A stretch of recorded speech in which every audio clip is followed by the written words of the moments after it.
এই দেখুন কতগুলো চিংড়ি নিয়ে এসছে আপনাদের দাদাভাই বাজার থেকে। কাটতে একটু সময় লাগবে, কিন্তু রান্না করার পরে কিন্তু খেতে ভালোই লাগবে। আর এইরকম ধরনের এই ছোট ছোট চিংড়িগুলো না আগে ছোটোবেলা আমাদের পুকুরে ধরতাম। আমাদের পুকুরে প্রচুর পরিমাণে মাছ চিংড়ি সব চাষ হতো, এখনও হয় যদিও। এরকম কিন্তু প্রত্যেকটা মানে চিংড়ি মাছে দেখছি মাথায় ঘি আছে। এই দেখুন প্রত্যেকটা চিংড়ি মাছে। এগুলো লাউ চিংড়ি বলুন, ওল চিংড়ি, বাঁধাকপি দিয়ে তরকারি করলে কিন্তু খুব সুন্দর লাগে। এই দেখুন কাটতে একটু সময় লাগবে, কিন্তু অনেকজন মিলে হলে তাড়াতাড়ি কাটা হয়ে যেত।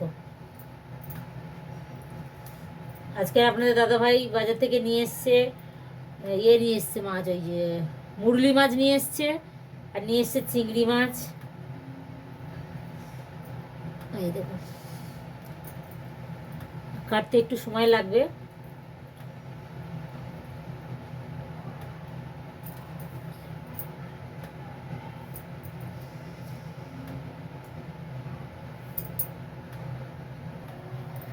এই দেখুন তার সাথে অনেক সবজিও নিয়ে এসছে। এখন তো নতুন গাজর উঠছে, শীতের গাজর। এই গাজরগুলো কিন্তু কাঁচা খেতেও কিন্তু খুব সুন্দর লাগবে। আর এখানে নিয়ে এসছে একটা চালতা। এই দেখুন এই চালতাটা বলছে নাকি 20 টাকা নিয়েছে, কিন্তু আমাদের গাছেরই চালটা কত পড়ে নষ্ট হয়ে যায় দেশের দিকে। এখানে নিয়ে এসছে একটু বিনস, আর এইদিকে নিয়ে এসছে এটা গাজর নিয়ে এসছে। লাউটা বললো কলকাতার লাউ নাকি কি জানি কিরকম হবে। আর এই প্যাকেটটা নিয়ে এসছে এই দেখুন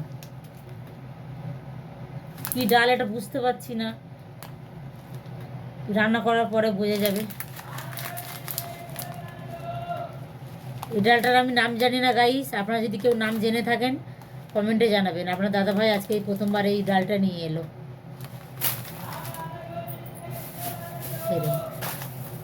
আর এইদিকে নিয়ে এসছে একটু ওল নিয়ে এসছে, ওলটা ভালো হবে। আর নিয়ে এসছে অনেকগুলো ধনিয়া পাতা। ধনে পাতা তো প্রত্যেকটা তরকারিতে দিলেও ভালো লাগে, বা ধনে পাতা চাটনি করলেও কিন্তু খুব সুন্দর লাগে। এই দেখুন আপনাদের সঙ্গে চিংড়ি কাটতে কাটতে একটা অভিজ্ঞতার কথা আমি শেয়ার করি। যখন আমি দিল্লিতে প্রথম এসেছিলাম অনেক সবজিরই নাম জানতাম না। যেরকম আমি যদি দোকানে ধনিয়া পাতা কিনতে যেতাম, মানে দিত না। অনেক লোক দেখতাম ধনিয়া পাতা নিয়ে সব চলে যাচ্ছে, কিন্তু আমি দাঁড়িয়ে থাকতাম। পরে আমাকে জিজ্ঞাসা করতে যে দাঁড়িয়ে আছো কী নেবে, আমি তো বলতে পারছি না ওটা ধনিয়া। তারপরে পরে আস্তে আস্তে জানলাম। তো যেসব সবজি আমি নাম জানতাম না সেগুলো কিন্তু আমি দেখিয়ে দিতাম, দেখিয়ে সেই সবজিগুলো নিয়ে আসতাম। তারপর রাস্তাঘাট কিছুই চিনতাম না, কিন্তু আস্তে আস্তে এখানে থাকতে থাকতে রাস্তাঘাট কিন্তু অনেকটাই মানে জানি। যেখানে যেতে বলে আমি সেখানে এখানে চলে যাই, যেহেতু অনেক বছর আছি। আর কোনো জিনিসেও ভুলও হয় না। আগে তো প্রচুর জিনিসেও ভুল হতো, রাস্তাঘাট গুলিয়ে ফেলতাম। মেন কথা হচ্ছে কি যে গলি, এত গলির পর এখানে গলি, মানে একটা গলিতে যদি আপনার কেউ নতুন এখানে আসে ঢুকিয়ে দেয়, মানে কোন গলিতে ঢুকবেন আপনারা মানে বুঝতেই পারবে না। কিন্তু প্রত্যেকটা গলির সঙ্গে এখানে প্রত্যেকটা গলি অ্যাটাচ আছে। যাই হোক আপনাদের সঙ্গে শেয়ার করলাম গাইস। এই দেখুন কথা বলতে বলতে আমার অনেকটাই প্রায় চিংড়ি কাটা হয়ে গেছে এদিকে।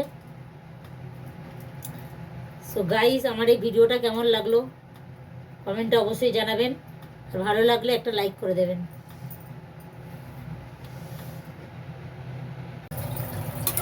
এই দেখুন এদিকে হয়ে গেছে মুরুলি মাছ আলু দিয়ে ঝোল, আর এইদিকে করেছি লাউ চিংড়ি,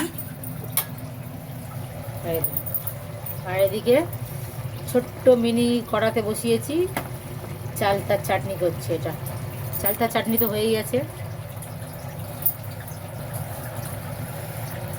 এর মধ্যে একটু গরম মশলা জাস্ট ছিটিয়ে দেবো। এরকম একটু ওপর থেকে ধনে পাতা দিয়ে দেবো। ধনে পাতা দিলে কিন্তু হেভি লাগবে।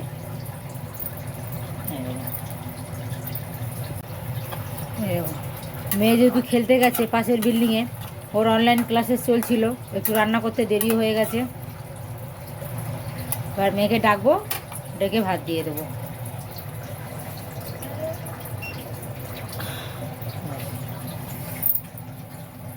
আর বেশি করবো না, গ্যাসটা বন্ধ করে দেবো।